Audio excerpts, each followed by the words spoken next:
કાકા આ બૈરું મને આજે નહીં જુએ ને કાલે નહીં જુએ, આજે ને આજે તલાક જુએ. મેં 2 વર્ષથી કુવે થતો, 2 વર્ષથી કુવે થતો ને વિડીયો કોલ કરતી, રોજ ઝઘડા કરતી. આજે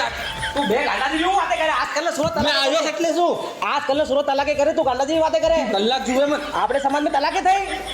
આજકાલ સુરત જેવી વાત કરે આપણે સમાજમાં મેં સૂર્યને કોઈ કમી હતું બે માં વાત કરું મને તકલીફ કરો હેવણ આ સબ તમારા રીતે જીવે સૂર્ય જિંદા આપણે ઘરે આવી એંદરા તમે સૂર્ય મુહરી ગઈ છે કે સૂર્ય તારો પર આવી તને હારે રહેવું પડે તમે સૂર્ય મુંડામાં સરાવી નાખી ના સૂર્ય તું સહી હે તું સહી હે તું સહી હે કહે આજે તલાકની નોબત આવી ગઈ આપણે સમાજમાં ક્યારે તલાકી થઈ ગઈ તમન ગામવાળાને સોરી આલે કો કાકા શાંતિ ના હું કીધું ગામમાં એમ તમે બજાર વાળા 30 બાય 40 ની પ્લોટ પી લોગે એટલે આમ તેમ ડૂબણનો પોટા નાકા પોટા તાર છોરી ડૂબના રાજ હું એક ડૂબી મરે જીએસ તો ને થા ખૂબ સુની તું ભાઈ જા તું એ બે આલે કરે તાર નાતો કરાવવા એટલે નાતો નહીં કરો મારું નામ સજ્જડ તીરીની સનમ માદુ તીરી તું બે આઈ કરી તો હું કીધું ગામમાં એમ ગામમાં આજ એટલી જગ્યા હું કે એટલી અગર ખાલી મારા ગામમાં એટલી જગ્યા તું કે તમાર મોહન કરી ચોરાયમાં 4